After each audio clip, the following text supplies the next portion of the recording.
Tawagin niyo na lamang ako sa pangalang Helen, 30 years old na taga Pangasinan. Palagi ako nakikinig ng programa ninyo via live streaming. Ako at ang mga kasamahan ko dito sa isang restaurant na minamanage ko.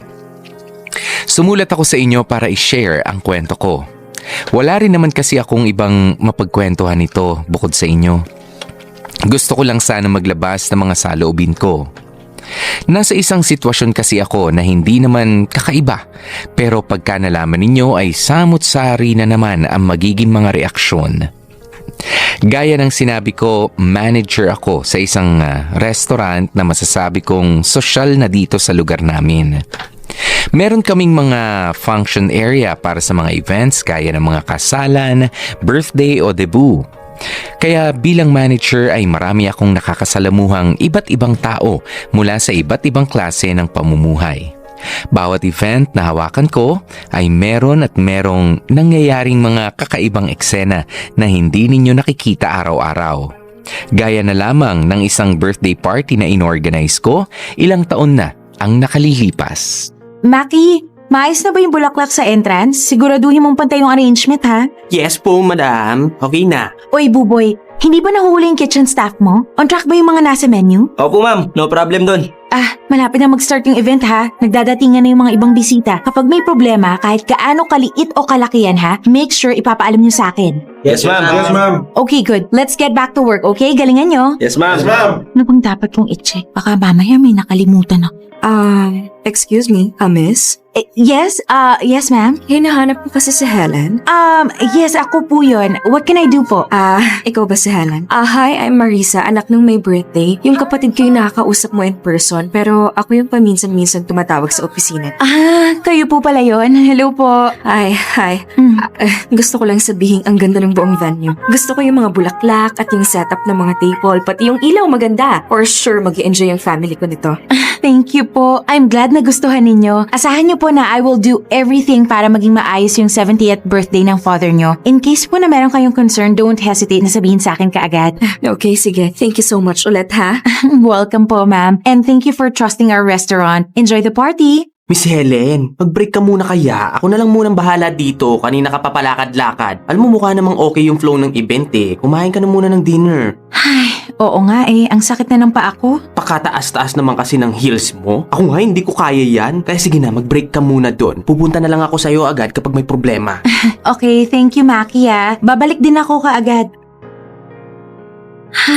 Doon na nga muna ako sa lunch magpapahinga. Talaga ba, Albert? Ngayon mo talaga gagawin to? Alam mo namang mahalaga sa akin tong araw na to eh. Ano yun? Yung nag-aaway ba? Sa inyo. Importante sa inyo. Umating naman ako, di ba? Dumating? Dumating lang. Nagpakita lang tapos wala pang isang oras, aalis ka na? Si Miss Marisa? Sino kausap niya? Uunahin mo talaga yung trabaho mo? Eh, pinagbigyan na kita, di ba? Ano pa ba gusto mo? Yun na yun? Yun na pala yung pinagbigyan para Alam sa'yo? mo, ikaw sumusobra ka na talaga eh. Excuse me? Miss Helen. Hi, Miss Marisa. Is everything okay? I'm so sorry to interrupt, ha? Kaya lang kasi rinig sa buong hallway yung conversation ninyo. Labas-masok kasi yung mga bisita, baka marinig po kayo eh. Actually, we have a conference room. I can open up for you para makapag-usap po kayo ng maayos. Hindi na. Thank you very much, Miss Helen. Pero mukhang tapos na yung usapang to. Total, aalis na naman tong kausap ko eh. Bahala ka sa buhay mo. Excuse me. Marisa! Marisa! Sir, are you okay? Okay lang ako. Pasensya ka na, miss ha. Helen po. Ako po yung manager nitong restaurant. Helen, thank you.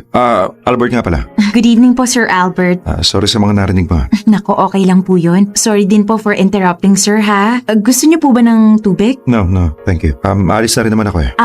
Okay po. Sige, sir. Ingat kayo sa biyahe, ha? Excuse me. May flower shop ba malapit dito? Po? Flower shop. Ano ba magandang ibigay kay Marisa? Ano bang dapat binibigay sa isang babaeng dragon? Well, meron pong flower shop sa dulo ng kanto, pero baka pasaran na po sila ng gantong oras. Okay, sige. Salamat. Pero Sir Albert, Yeah. bukod po sa bulaklak, ang pinaka-best po na pwede niyong mabigay ay oras. Unsolicited advice lang po, ha. I hope you don't mind, pero wala pong tatalo sa oras eh. Sige po, sir. Excuse me. At doon ko na nga nakilala mag-asawang Albert at Marisa. Noong mga panahong yun ay 24 years old pa lamang ako at ang mag-asawa ay mas matanda sa akin ng higit 10 taon. Bagay na bagay sina Albert at Marisa. Maganda si Marisa kahit na petite, samantalang si Albert naman ay matangkad at matikas ang pangangatawan. Mukhang matagal na silang mag-asawa dahil hindi ko naramdaman ang newlywed bliss na palagi kong nakikita sa iba kong mga naging kliyente. O pwede rin namang nagkataon lang na may pinag-aawayan sila nung nagkasalubong kami. Bumalik ang mag-asawa nung sumunod na araw sa restaurant para siguro magpasalamat sa pag-organize ng event nila sa akin. Yun nga lang ay naka-leave ako, kaya hindi ko na sila nakausap pa. Pero noong sumunod na araw ay nakatanggap ako ng isang kakaibang regalo.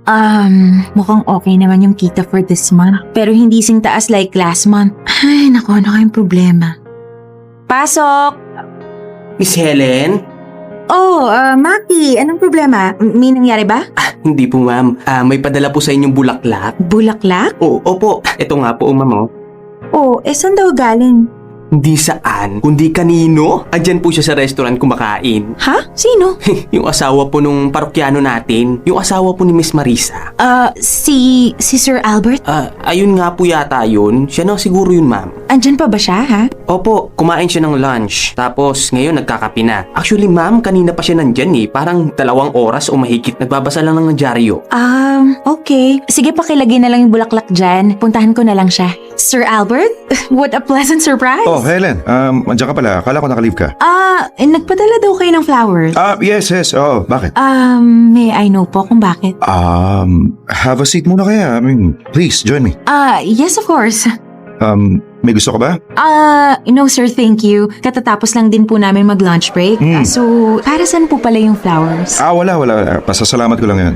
Ginawa ko kasi yung payo mo na, alam mo na, maglaan ng oras kaysa magbigay ng bulaklak. Oh, you're welcome po. Pero maliit na bagay lang naman yun, sir. At saka, sorry ha, medyo nangialam po ako. Hindi. That's okay. Like you said, nakatulong yung payo mo. Medyo hinayos ko yung oras ko. Hindi na dagon si Marisa. Good to hear po. Sayang, bakit hindi niyo naman po siya sinama dito para mag-lunch? Kasi siya naman yung busy ngayon eh.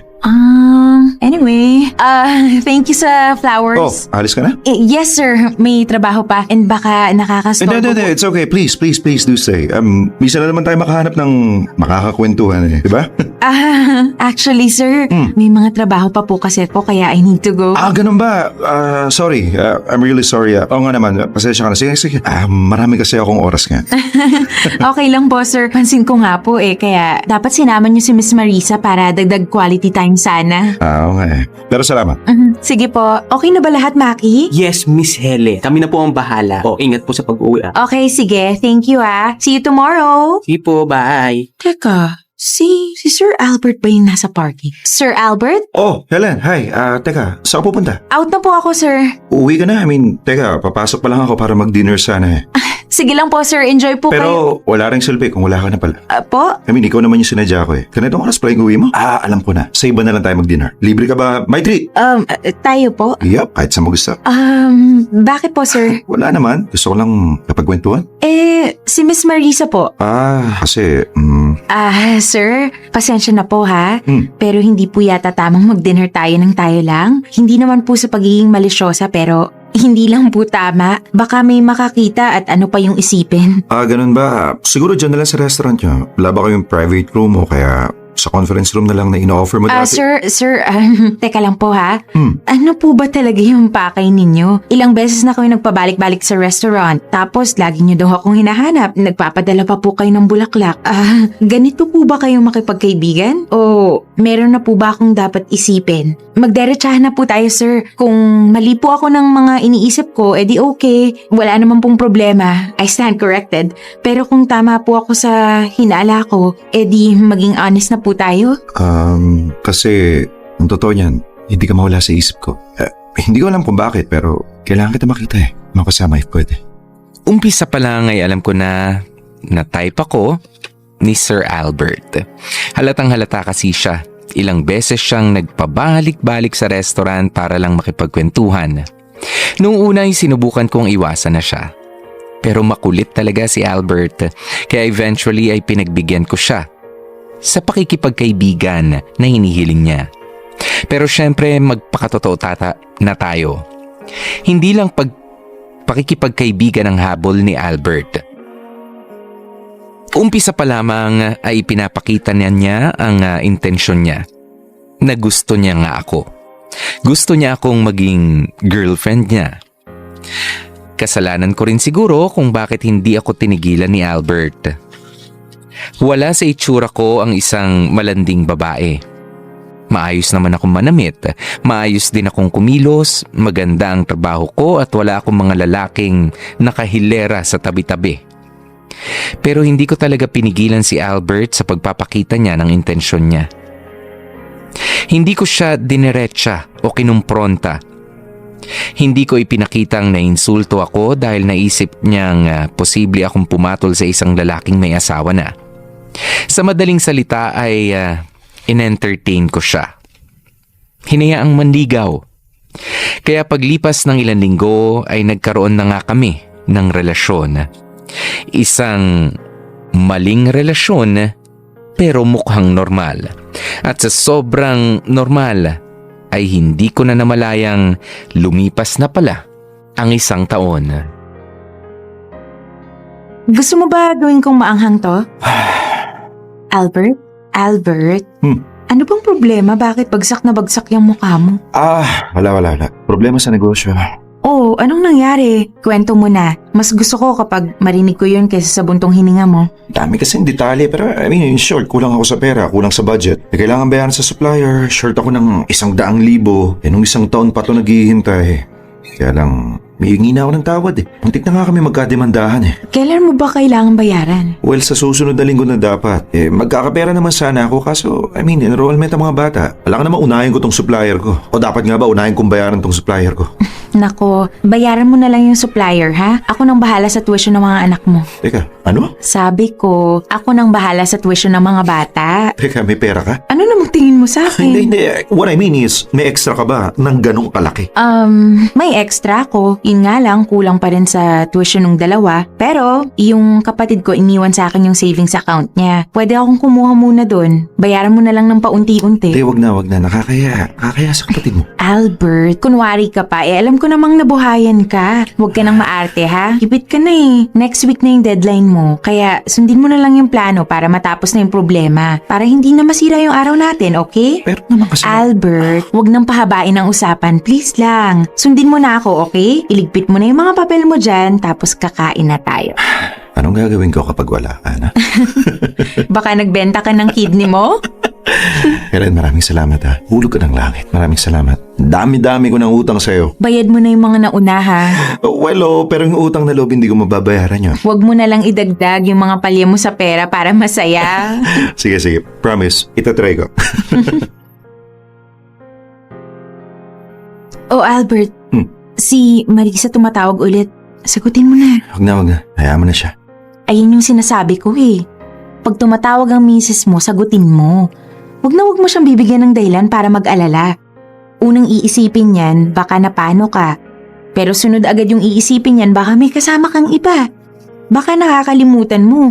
Matik madaling mag-isip ng kung ano-ano ang mga babae. Kaya sige na, sagutin mo na yan. Sige na, Hana. Hello? Oo, pauwi na ako. Minto lang ako sa gasoline station para mag-CR. Oo na. Sige. Oo nga. Sige na, bye. O ayan, kinausap ko na. Alam mo, pinapahamak mo yung sarili mo. Bakit naman? Kausapin mo ng maayos. Nang normal, yung relax. Hindi yung nagmamadali ka. Mukha kang may tinatago halata kang may tinatago. Tsaka, mag-I love you ka next time ha. Diyan ka madadali. Yes, ma'am. Expert na expert. Buti nga expert ako. Ikaw dapat yung ganito. Oh, wala ka na bang nakalimutan? Mukhang wala na naman. Siguraduhin mong lahat ng gamit mo nasa bag mo na ha. Yep. Baka mamaya may maiwan at paniguradong hahanapin ni Marisa yun. Teka, paamoy nga ng polo mo. Okay, clear. Mag-ingat ka pag uwi mo. Oh, bakit? Anong problema? Bakit nakatingin ka lang ng ganyan? Wala naman. Pinaisip lang ako. Ano? Gusto mo ba magsama na tayo? Ha? Ano ka mo? Magsama na tayo. Iiwanan ko na si Marisa. Ano? Iyan ang wag na wag mong gagawin, Albert. Kahit kailan wag mong iisiping balang araw, yan yung plano nating gawin, okay? Bakit naman? Dahil ayoko. Ayaw mo? At hindi ako nagpapakamartir, Albert. Ayoko talaga. O dahil ba na-trauma ka sa asawa mo dati? Hindi rin. Oh, Anong trauma yung sinasabi mo, ha? Albert, simple lang. Ayoko ng sakit ng ulo. Masaya na ako sa ganito. Tahimik naman tayo. Nagagawa naman natin yung mga gusto natin. At higit sa lahat, nakukuha natin yung mga kailangan natin. so okay ka na sa ganito? Isa pa, magiging marriage wrecker na lang siguro ako kung pabaya ka at malalaman ni Marisa ang tungkol sa atin. Pero ayokong maging homewrecker. Maayos naman kayo ng pamilya mo, di ba? Lalo na ng mga anak mo. Kaya wag mo nang guluhin utang na loob. Pinibigyan mo lang ako ng sakit ng ulo kapag ginawa mo yung isang bagay na hindi ko naman hinihingi at hindi ko gugustuhin hingiin. Noong mga panahon na yon ay ako ang klase ng babae na ayaw ng seryosong relasyon. Yung bang ayaw pa sa commitment. Kaya naman pumayag akong makipagrelasyon kay Albert. Siya ang perfect candidate para sa akin. Nakukuha ko ang mga perks ng isang relasyon. Pero wala ang baggage na kasama nito. After ng saya ay babalik siya sa pamilya niya. At ako naman sa sarili ko ring buhay. Sa isip ni Albert, kinuha niya ako bilang kirida niya. Pero ang totoo ay siya ang kinuha ko para sa pangsarili kong pangangailangan. At sa loob nga ng isang taon naming relasyon, marami akong natutunan kung bakit may mga lalaking naghahanap ng iba bukod sa kanilang mga asawa. Base sa experience ko kay Albert, gustong-gusto niya akong kasama dahil hindi ako pabigat sa kanya. Hindi ako sakit sa ulo. Hindi ko siya binibigyan ng problema o ng stress niya. Stress kasi siya sa pamilya niya. Kabilaan ang mga problema sa pera, sa oras at kung ano-ano pa. Kaya sa akin lang siya nakakakuha ng pahinga. Maswerte si Albert dahil hindi ako clingy. Hindi ako demanding. Never akong nag-demand ng oras at lalong-lalo na ng pera mula sa kanya. Siniguro kong alam ni Albert na kayang-kaya ko ang sarili ko. One rule to make an affair last long, alamin mo kung hanggang saan lang kayo. At doon mo ibase ang mga pangangailangan mo.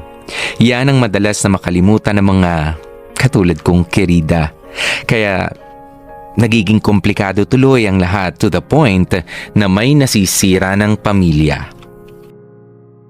Isa akong kirida, mistress. Katulad din ng iba, etc. etc.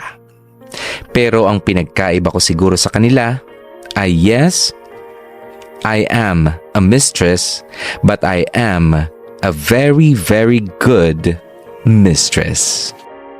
Hindi lang naman pangangailangan sa kama ang dahilan kung bakit naghahanap ng iba ang isang lalaki.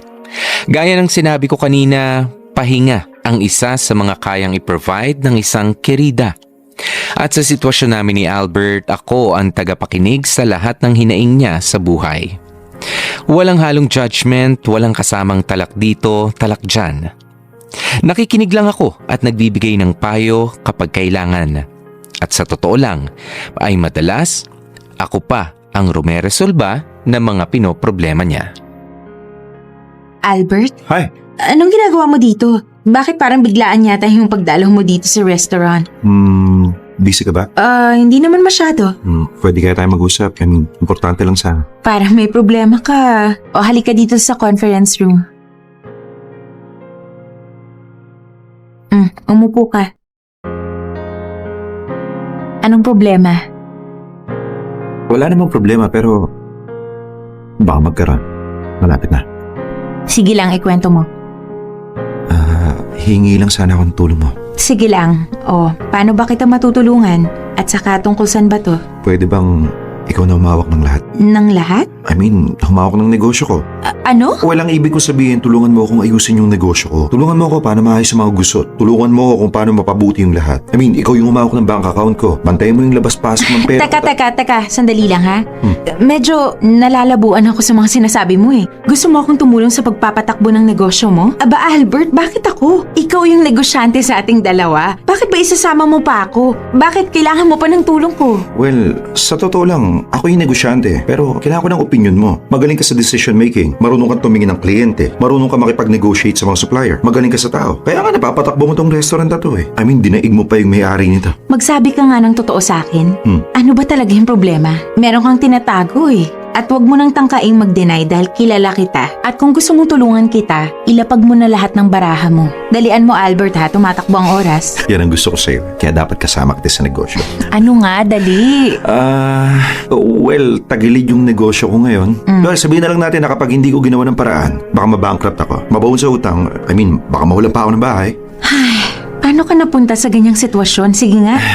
Panganay ko kasi, pumalpak doon sa isang kliyente. Ayun, malaking binayaran namin at may utang pa. Yung pangalawa naman, maraming trabahong iniwan. Tapos nagbakasyon, nag-soul searching daw. Kulang ako sa tao. I mean, hindi ko na alam kung anong gagawin ko. Oh, ano sabi ng asawa mo? Ni Marisa? Wala! Nga naman pakialam yun sa trabaho ko eh. Basta nag-uuwi ako ng pera, pwede na siya. Mangingialam lang yan kapag nagkulang ako ng bigay. Pag wala ako ng bigay. Kahit man lang sa mga anak nyo, hindi ka man lang niya ba tinutulungan? Ay, Diyos ko. Alam mo, masyadong malambot yung puso nun sa mga anak namin. Kahit pa nagtatrabaho na yung dalawang mas matanda, alam mo, binibaby pa rin niya eh. So, anong gagawin ko? Sige?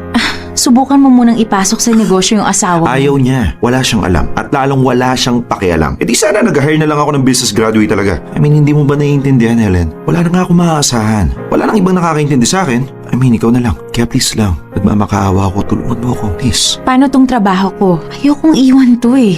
Mahal ko to. E di makikihati ako ng oras. Subukan lang natin. Tignan natin kung saan tayo dadalhin. Albert? Teka, anong oras na? Anastos na pala ng madaling araw. Bakit nandito ka pa sa bahay ko? Dapat kanina ka pa nakauwi ah. Ayoko munang umuwi. Problema nang naabutan ko dun eh. Bakit? Anong nangyari? Nalaman na ni Helen yung pinaggagawa ng mga anak niya. Pinagalitan ba niya? Nagalitan niya. Ako. Kalahin mo yun? Yung mga anak niya yung pumalpak, ako pa yung sinisigaw-sigawan? Eh so bakit daw binigyan ko ng mahirap na trabaho? Eh baka daw masyado ko na na-pressure, dapat daw tinuruan ko na maayos. Tapos kung ano-anong walang kakwenta-kwenta mga sermon, nakala mo alam niya lahat na dapat ginagawa ko. Galing di ba? Namumroblema na nga ako, dinadagdagan pa niya. Kakabuisit. Ano ba? Relax ka lang. Ay, kahit ganun, kailangan mo pa rin umuwi. At sinong gaganaang umuwi sa bahay na yun? Sa pamilyang puro problema yung dala. Sige. Kahit naman nandito ka kasi, hindi naman mawawala yung problema mo eh. Ganun din Oo yun. nga, pero at least dito makakapagpahinga ako. At least dito tahimik. At malaking tulong na rin yun. Kasi konting-konti na lang. Baka mabalik na ako. Albert, Oh. baka magtanong si Marisa kung saan ka nagpalipas ng gabi. Baka maghinala siya. Then wala akong pake. I mean, sana nga maginala na siya eh. Sana malaman na niya to para maisip niya sa ginagawa niya at mga anak niya, kayang-kaya ko silang iwan. At yan naman yung ayokong mangyari. Sige, dito ka muna. Pero siguraduhin mo may planchado kang alibay pag uwi mo. At yung tungkol sa problema sa negosyo, huwag mo munang isipin yon. Tutulungan na kita. Gagawan na natin ng paraan lahat ng problema mo. Ano pat nagkaroon ka ng dalawang babae sa buhay mo kung parehas naman kaming walang silbi, di ba? Isa sa mga dahilan kung bakit nagtagal ng ilang pang taon ang relasyon namin ni Albert ay dahil malayo ako sa asawa niya. Malayo ako kahit sa sino sa pamilya niya. Si Marisa kasi ay stay at home lang at walang sariling pinagkakakitaan. Nagaantay lang palagi ng mga iaabot ni Albert.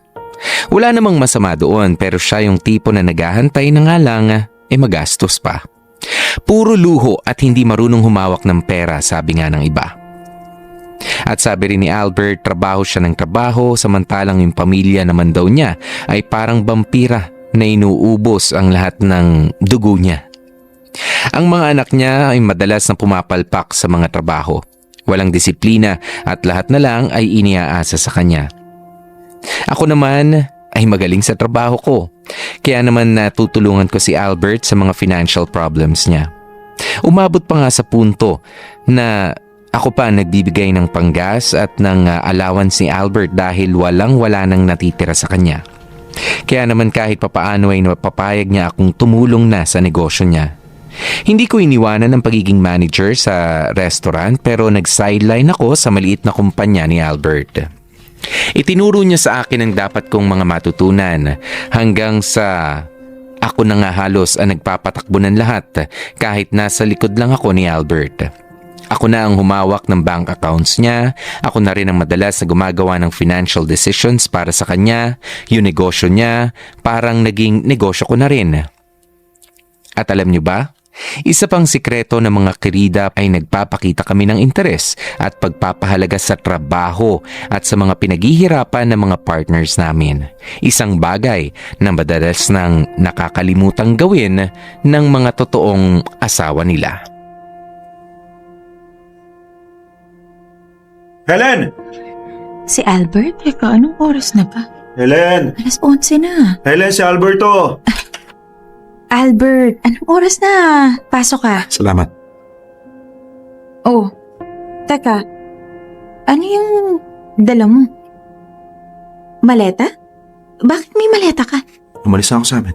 Ano? Helen, ayoko na. Ayoko na, hindi ko na kaya. Punong-puno na ako. Punong-puno na ako kay Marisa. Walang araw na hindi niya ako tinatalakan eh. Ultimo maliliit na problema sa akin pa sinisisi. Pati yung mga nasirang tubo sa kusina. Ako pa may kasalanan. Eh sino ba gumagamit ang buwising kusina na yon? Eh hindi niya nga ako magawang pakainin na matinong pagkain eh. Albert, kumalma ka na Punong-puno nga. na ako sa mga inutil kong mga anak. Kahit yung dalawang bunso, walang ibang ginawa kundi humingi ng pera, humingi ng ganito, magpabili ng ganyan. Alam mo, hindi ko pa nga natatanggal yung sapatos ko pag uwi ko, puro na mga talak ng kung ano-ano. At akala mo naman ang dami-dami namin pera. Eh ginagapang ko na nga yung tuition nila, ginagapang nating dalawa. Albert, sabi ko, huminahon ka. Walang mangyayari kung magsisisigaw ka dyan. Umupo ka nga. Huminga ka ng maayos. Mag-relax ka lang muna. Please lang. Kukuha na lang kita ng tubig. Pumunta ka muna sa kwarto at humiga ka doon. Mag-usap tayo kapag kalmado ka na. Okay ka na ba? Oo, salamat ha. Pasensya ka na, nakatulog ako. Mga oras na ba? Alas 2 na ng madaling araw. Mabuti pala, pinahiga muna kita. Tignan mo, nakatulog ka kaagad. Sobrang pagod mo siguro, no? Kaya, at least, nakapagpahinga ka. Siguro naman ngayon, mahinahon ka na. Kung di mo siguro ako pinatulog, baka natake na ako sa puso. Sobrang sikip ng dibdib ko kanina eh. Tsaka parang ang kapal ng bato. Stress yan. Oo nga eh. Handa ka na bang pag-usapan ng lahat? Oo. Albert, hindi ka pwede rito. Hindi mo pwedeng iwan yung pamilya mo. Helen, narinig mo ba yung mga sinabi ko kanina? Oo naman. Ang lakas-lakas nga ng boses mo eh. Bakit ayaw mo ako ngayon sa gusto kong gawin? Hindi ko aabandonahin yung mga bata. Aalis lang ako sa bahay. Hihiwalayan ko lang si Marisa. Well, kaming dalawa lang yung maghihiwalay. Hindi na ako masaya, Helen. Hindi na. Marami ka lang problema. Pero hindi ibig sabihin nun, hindi ka na masaya. Marami lang kayong naging away, pero hindi ibig sabihin nun, hiwalayan yung solusyon. Teka, alam mo hindi kita maintindihan. May relasyon tayo. 5 taon na tayo. Pero bakit ni minsan hindi mo hiniling sa akin piliin kita? Naiwan ko sila para sa'yo. Kasi hindi yun yung kailangan ko. Bakit ko hihilingin ang isang bagay na hindi ko gusto? So paano naman ako? Paano naman yung gusto ko? Eh ano bang gusto mo? Hiwalayin si Marisa? Eh kung yun yung gusto mo, eh di gawin mo. Pero siguraduhin mong hindi ako yung gagawin mong dahilan. Iwan mo yung asawa mo dahil hindi ka na masaya, pero hindi dahil may nagpapasaya sa yung iba. Huwag mong ipatong sa akin yung sisi, Albert. Teka, masaya ka na sa ganito? Mukha bang hindi? Aba Helen, kung makapagsalita ka parang hindi mo ako mahal ah. I mean, ayaw mo ba ako masolo? Ayaw mo ba akong angkingin ng buo? I mean, hindi ka ba nagsiselos kay Marisa sa pamilya ko? Albert, alam mo, tunog bata ka pa sa part na yun. Sagutin mo yung tanong ko. Siyempre, mahal kita. Magtatagal ba tayo ng 5 taon kung hindi kita mahal? Ang akin lang, hindi ko gagawin yung ine-expect mong ginagawa ng isang number 2 ng kirida, ng mistress. Alam ko yung pinasok ko. Alam ko kung ano yung dapat o hindi sa ganitong klaseng relasyon. Aba, napakaswerte mo nga dahil hindi naman kita nilalayo sa pamilya mo. Tapos ikaw naman yung nagre-reklam. Yun na nga yung pinagtataka ko sa'yo eh. Yung iba dyan halos maglupasay, piliin lang sila. Pero ikaw, I mean parang ang taas ng pride mo Anong eh. sabi mo? Yung iba dyan. Kinumpara mo talaga ako sa iba Ang dyan. ibig ko lang sabihin... Aba, ang kapal naman ng mukha mo. Gusto mo talagang maglupasay rin ako? Gusto mo bumaba ako sa ganong level? Para ano? Para masabi mo sa sarili mo kung gaano ka kamahal ng babae, kung gaano ka kagwapo. Hindi ganun, Helen. Ano ngayon kung mataas yung pride ko? Baka nakakalimutan mo, Albert. Hindi ikaw yung nagpapatakbo ng relasyong to. Hindi mo ako pinili. Ikaw yung pinili ko. I'm sorry. At baka nakakalimutan mo rin na kaya nag-work yung relasyon natin nang walang kadrama-drama dahil alam natin yung limit natin. Nasa iisang direksyon yung tingin natin. Ngayon kung medyo gegewang-gewang ka na dyan sa nilalakaran natin, dun tayo magkakaproblema at alam mong ayoko ng problema. Eh paano kung ganun na nga? Paano kung nagbago na yung gusto ko? Gusto ko ang buhay na ikaw yung kasama ko.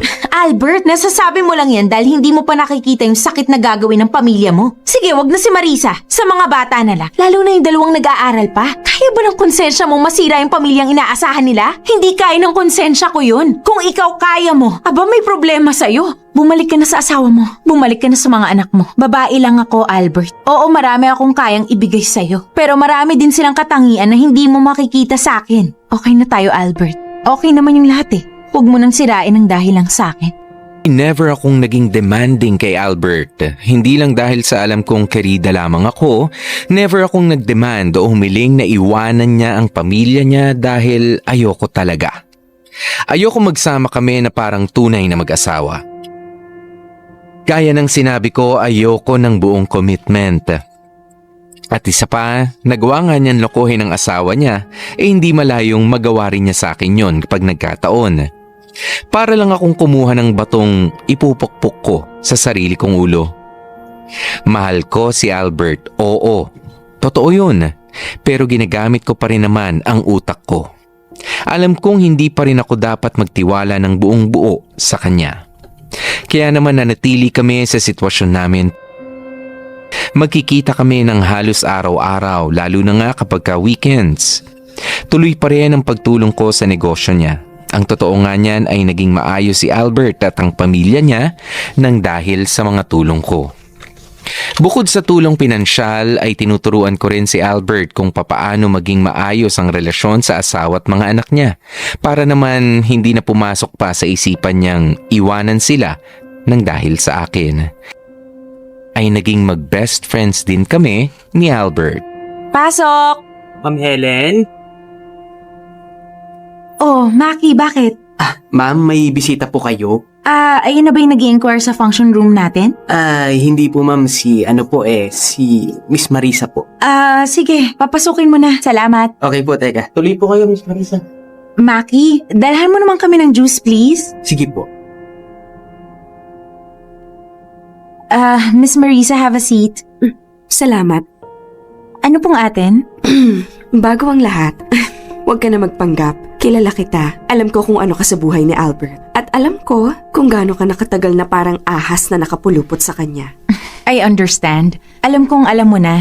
Kitang-kita naman sa mukha mo pagpasok mo pa lang. Ano bang sadya niyo dito, Miss Marisa? Paano mo na-atim, ha? Paano mo na-atim na makisabit sa pamilya ng may pamilya? Paano mo na-atim maging isang kirida? Anong meron sa'yo? Bakit baliw na baliw sa'yo si Albert? Seryoso mo bang tanong yan? O naglalabas ka lang ng sama ng loob? Bakit? May matino ka bang maisasagot doon? Siguraduhin mong hindi ako matatawa, ha? Simple lang. Utak yung ginagamit ko at hindi lang puso. Utak? May utak ka? Kung may utak ka, hindi ka magiging kabit? Kung wala akong utak, baka wala ka ng asawa ngayon, Miss Marisa. Anong sinabi mo? Alam mo ba kung bakit naghanap ng iba si Albert? Ipapaliwanag ko sa'yo. Una sa lahat, dahil mahina ka. Sa tinagal ng panahon na alam mo yung tungkol sa amin, ngayon ka lang nagpakita sa akin? Ngayon mo lang ako sinugod? No, hindi sinugod. Ngayon mo lang ako dinalaw. Bakit? Bakit ngayon ka lang nagpakita sa akin? Wala kang sinabi kay Albert na alam mo na? Natatakot ka ba? Hindi ako natatakot sa'yo. Hindi sa akin. Pero natatakot ka na baka iwan ka ni Albert. Kaya hinayaan mo na lang magpatuloy ang lahat. Hindi takot yon, Helen. Pagtitiis. Bakit ka magtitiis? Kasi natatakot ka. Pangalawang dahilan bakit naghanap ng iba si Albert. Kasi mahina siya. Ang hina ng loob niya. Ang hina niya sa temptation. Ang hina niya. In short, pareho kayong mahina. Kaya nga hindi ko siya kinukuha sa iyo eh. Bakit ko kukunin ang taong nagtaksil na sa iba? Kaya pasalamat ka sa akin, Marisa. Hindi ko sinisira ang pamilya mo. Impacta! Sa ginawa mong yan, tingin mo hindi pa sira yung pamilya ko? Sira ba? Sa'yo pa naman siya umuwi, diba? Nagsasama pa rin kayo. Wala pa rin namang alam ang mga anak niyo. Buong-buo pa rin kayo. At anong gusto mo? Magpasalamat ako sa'yo?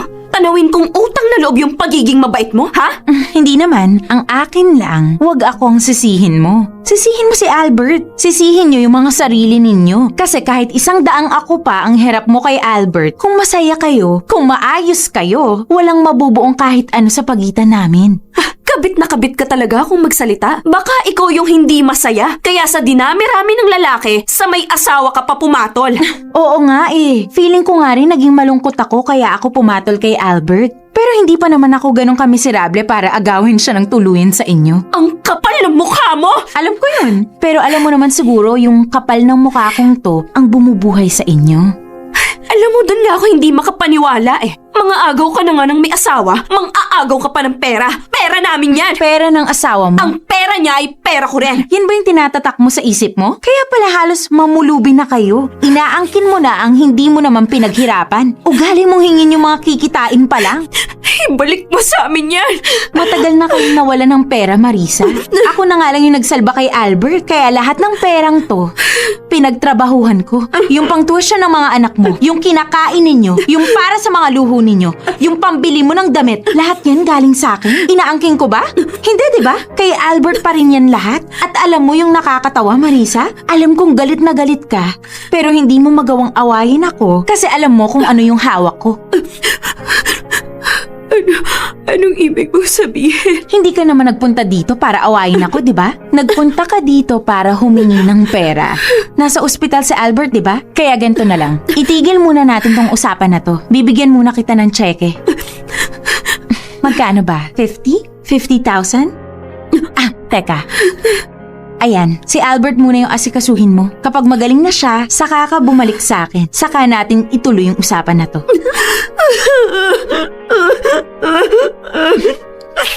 Alam ko mahirap, Marisa. Mahirap tumanggap ng pera sa kaaway mo. Pero kailangan mong lumukin. Manahimik ka! Kahit pagbali-balik na rin mo man yung mundo, kahit ano pang ganda mo, talino ang pare-parehas kayong lahat, mga kabet, mga ahas, malalande! Pare, siguro kayo ng label, pero hindi ng level.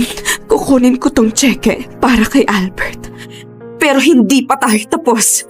Andito lang ako, Marisa. Hindi ako tatakas. Ma'am, ito na po yung juice nyo. Tumabi ka nga!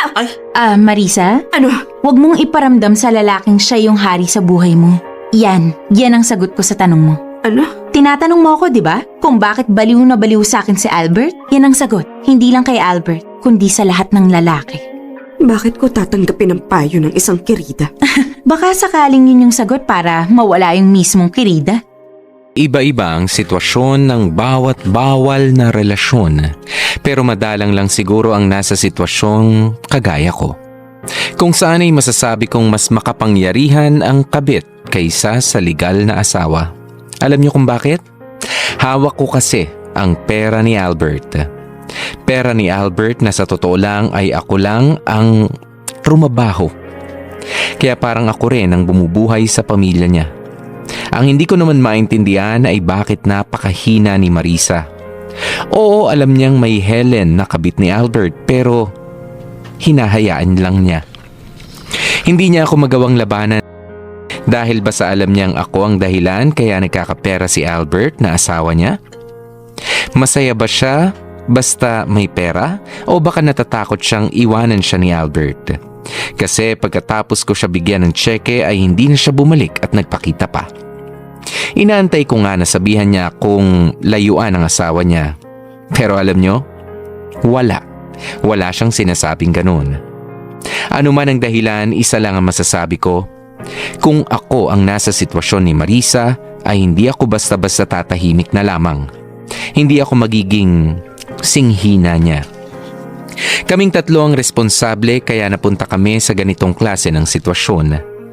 Natukso si Albert, bumigay ako at pinayagan naman ni Marisa ang lahat na mangyari.